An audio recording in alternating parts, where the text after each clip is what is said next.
Look at the next question. On what sum of money will the difference between simple interest and annual compound interest for 2 year at 5% per annum be equal to 50? यहाँ question मजाले पढ्नुस् है. On what sum of money भनेको sum of money भनेको हामीलाई principal find out गर्नुपर्ने छ. Will the difference between simple interest and annually compound interest, annually compound interest र simple interest को डिफरेन्स भनेको दुईटा सबट्र्याक्ट गर्दा कति इयरमा 2 इयरमा रेट कति छ 5% कति हुन्छ यो 50 रुपीज हुन्छ. दुईटैको डिफरेन्स कति हुन्छ 50 रुपीज हुन्छ. So let's take a start here. Solution very important, maximum times repeated in exam. यहाँनिर rate R is equal to कति छ R is equal to 5%. Time is equal to कति छ यहाँनिर time t is equal to 2 years. So write down here 2 years. According to question यहाँ के बनेको छ difference between compound interest र simple interest कति हुन्छ equal to 50. So we can write here according to question CI minus SI is equal to rupees 50. अब यहाँनिर compound interest find out गर्ने, simple interest find out गर्ने, value put गर्ने, then when you calculate you will get value of principal. So now CI, what is the formula of CI? P यानी yearly को कुरा गरेको छ 1 plus R divided by 100 power T minus 1.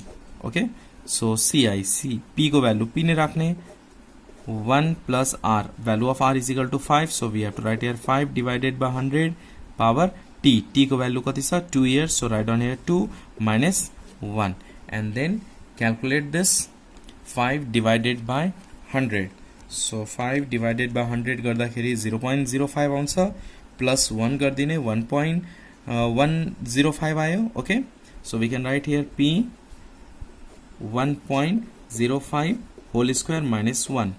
अब P 1.05 को whole square कति हुन्छ just calculate 1.05 into 1.05 गर्दाखेरि कति भयो 1.1025. त्यसमा 1 सबट्र्याक्ट गरिदिने 1 सबट्र्याक्ट गर्दा कति हुन्छ 0.1025 and when you multiply we get 0.1025p. Similarly simple interest find out गर्ने यसको फर्मुला के हुन्छ PTR divided by 100. दुईटा फाइन्ड आउट गर्नुपर्ने किनभने दुईटाको डिफरेन्स कति दिएको छ 50. CI हामीले फाइन्ड आउट गरिसक्यौं in the form of P. SI पनि फाइन्ड आउट गर्ने in the form of P. P को प्लेसमा P ने राख्ने, प्रिन्सिपल भनेको P नै हो, टाइम भनेको 2 years, rate means 5% divided by 100. अब यो क्याल्कुलेट गर्ने 5 2 जा 10, 10 डिवाइडेड बाई 100 कति हुन्छ 0.1. So we have to write 0.1 p. Hope you understand up to here. Now अब क्वेसनले के भनेको छ according to question CI minus SI यो दुईटाको डिफरेन्स कति छ 50 रुपीज छ.